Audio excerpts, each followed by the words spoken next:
Rangkaian sistem starter transmisi manual bagian 2.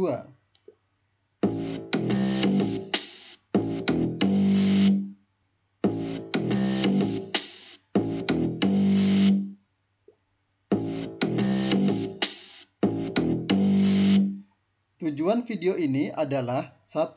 Menjelaskan rangkaian sistem starter yang dilengkapi dengan saklar kopling dan safety cancel switch atau SCS. 2. Menjelaskan rangkaian sistem starter yang terkoneksi dengan ECU atau ECM.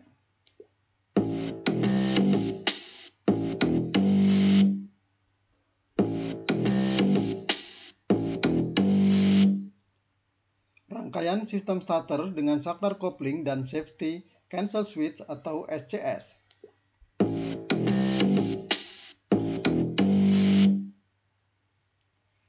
Marilah kita mengingat kembali rangkaian sistem starter transmisi manual dengan saklar kopling. Pada video yang lalu, sudah kita bahas rangkaian ini. Mari kita singgung sedikit rangkaian sistem starter transmisi manual dengan saklar kopling. Apabila pedal kopling diinjak, maka saklar kopling akan on. Apabila kunci kontak diputar ke posisi ST, maka arus dari baterai akan mengalir ke fusible link, ke fuse, ke kunci kontak, ke starter relay, kemudian ke saklar kopling, dan ke massa. Hal ini menyebabkan starter relay bekerja sehingga kontak pada starter relay akan on. Pada kondisi ini, arus dari terminal ST akan mengalir melalui starter relay, kemudian mengalir ke terminal 50, sehingga solenoid bekerja. Hal ini menyebabkan arus dari baterai akan mengalir ke terminal 30, sehingga motor starter akan bekerja.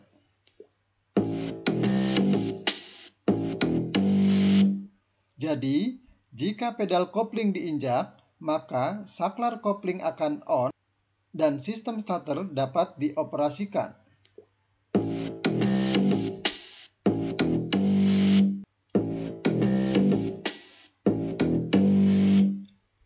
Dalam kondisi kendaraan berada pada medan yang sangat berat atau sangat sulit, adanya saklar kopling kadang merepotkan saat akan men-start engine karena harus menginjak pedal kopling.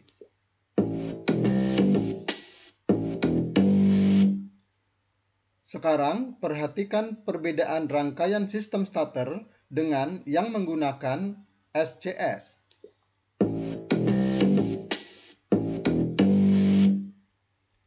Dengan adanya SCS, maka engine dapat di-start dengan mudah tanpa harus menginjak pedal kopling. Pada rangkaian model ini, ada penambahan sebuah komponen yaitu Safety Cancel Switch atau SCS. Pada SCS, terdapat sebuah kumparan relay dan dua buah kontak, kontak A dan kontak B. Kontak A terhubung secara paralel dengan clutch start switch atau saklar kopling, sedangkan kontak B terhubung secara seri dengan kumparan pada safety cancel switch. Kontak B berfungsi untuk mengatur kerja dari kumparan safety cancel switch.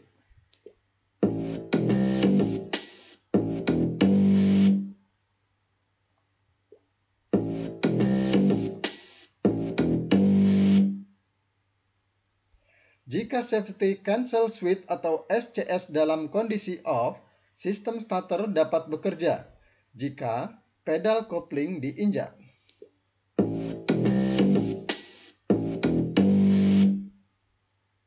Sistem starter yang dilengkapi dengan safety cancel switch umumnya digunakan pada kendaraan berpenggerak 4 roda atau 4-wheel drive yang biasa bekerja pada kondisi jalan yang sulit.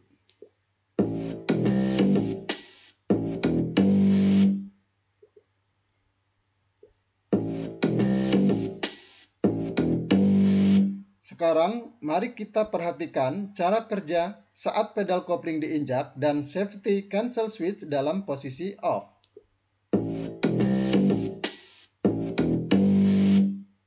Pada saat kunci kontak diputar ke posisi ST, arus dari terminal positif baterai mengalir ke fusible link, ke fuse, ke kunci kontak, ke terminal ST, ke kumparan starter relay, ke saklar kopling, kemudian ke massa.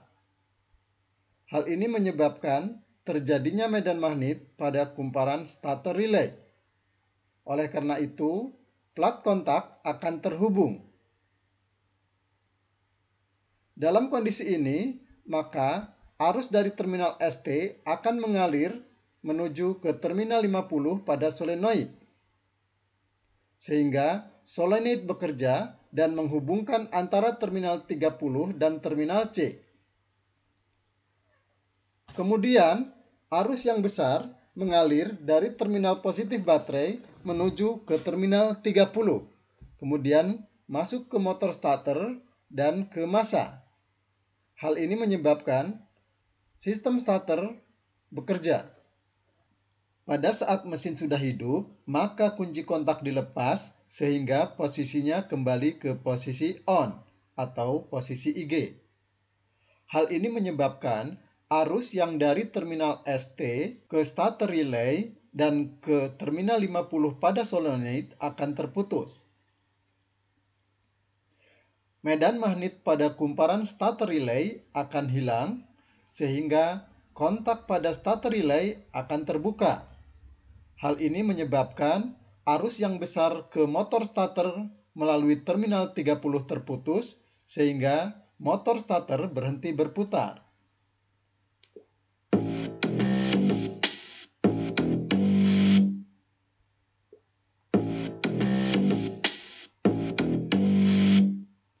Cara kerja sistem starter saat pedal kopling tidak diinjak dan safety cancel switch pada posisi on.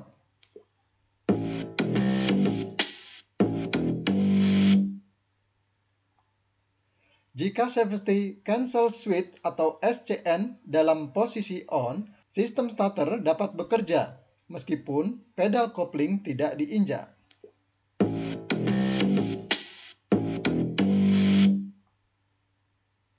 Perhatikan, pada saat safety cancel switch on, maka arus dari baterai akan mengalir ke fusible link, ke fuse, ke kunci kontak, ke terminal IG, kemudian ke kumparan safety cancel switch, ke kontak B, kemudian ke massa.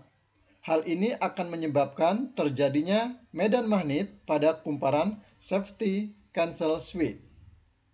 Akibatnya adalah kontak A akan terhubung.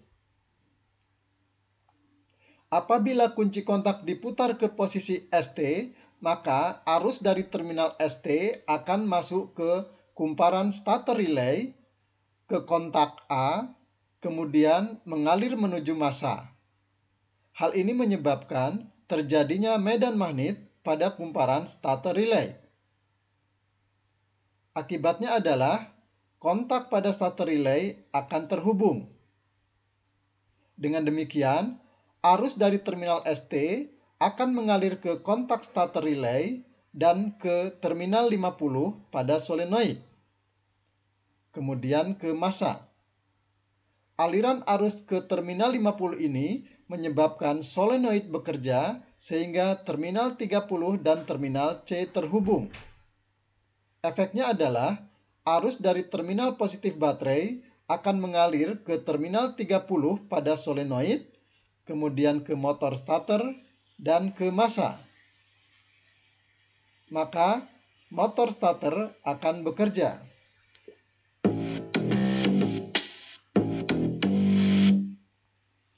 Apabila mesin sudah hidup, maka kunci kontak akan kembali ke posisi on. Arus dari terminal ST ke starter relay dan ke solenoid akan terputus. Medan magnet pada starter relay akan hilang sehingga kontak pada starter relay akan terlepas. Akibatnya adalah arus yang besar dari baterai ke motor starter akan terhenti sehingga motor starter berhenti berputar.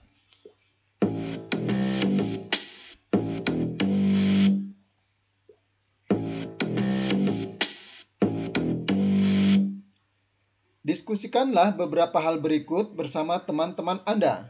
1. Jelaskan perbedaan rangkaian sistem starter dengan saklar kopling yang menggunakan SCS dan yang tidak menggunakan SCS. 2. Jika saklar kopling dalam kondisi on, tetapi saklar SCS dalam kondisi off, maka sistem starter tidak dapat bekerja. Benarkah pernyataan tersebut? Jelaskan. 3. Jika saklar kopling dalam kondisi on dan saklar SCS juga dalam kondisi on, maka sistem starter tidak dapat bekerja karena akan terjadi hubungan singkat. Benarkah pernyataan tersebut? Jelaskan.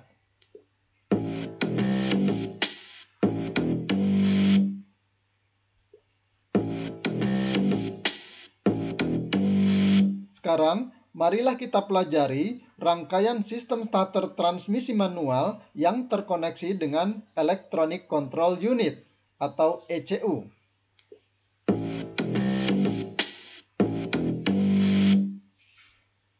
Perhatikan rangkaian ini. Terminal ST pada kunci kontak terhubung dengan ECU dan starter sensor. Kemudian, terminal ST juga terhubung dengan starter relay.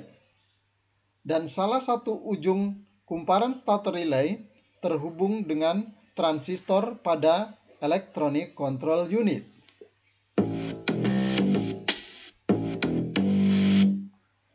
Apabila kunci kontak diputar ke posisi ST, maka arus dari baterai akan mengalir ke fusible link, ke fuse, ke kunci kontak, ke terminal ST, kemudian mengalir ke ECU, ke massa, dan mengalir juga ke starter sensor. Starter sensor berkaitan dengan bekerjanya saat pengapian. Pada saat di starter, maka saat pengapian harus disesuaikan. Selain itu, starter sensor juga berkaitan dengan sistem penambahan bahan bakar pada sistem injeksi bahan bakar. Arus yang mengalir ke starter sensor juga akan menyebabkan transistor pada ECU yang berkaitan dengan starter relay driver akan bekerja, sehingga arus dari terminal ST akan mengalir ke kumparan starter relay, kemudian ke transistor dan ke massa pada Electronic Control Unit. Hal ini menyebabkan terjadinya medan magnet pada starter relay, sehingga kontak pada starter relay akan terhubung. Efek dari ini adalah arus yang besar akan mengalir dari terminal positif baterai ke kontak pada starter relay, kemudian mengalir ke terminal 50 dan mengaktifkan solenoid. Aktifnya solenoid ini akan menyebabkan terminal 30 dan terminal C terhubung, sehingga arus yang besar dari baterai juga mengalir ke terminal 30 pada solenoid. Aliran arus yang besar ini menyebabkan motor starter bekerja.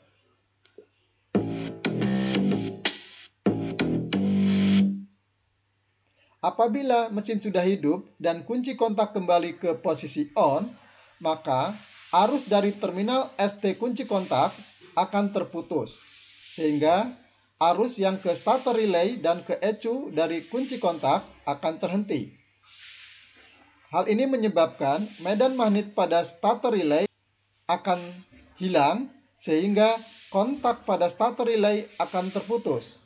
Hal ini menyebabkan motor starter berhenti berputar.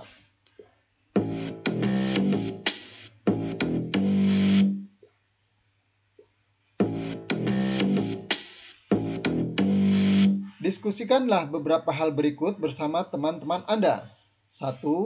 Bagaimana prinsip bekerjanya sistem starter yang terkoneksi dengan Electronic Control Module atau Electronic Control Unit? 2. Mengapa perlu ada sensor starter?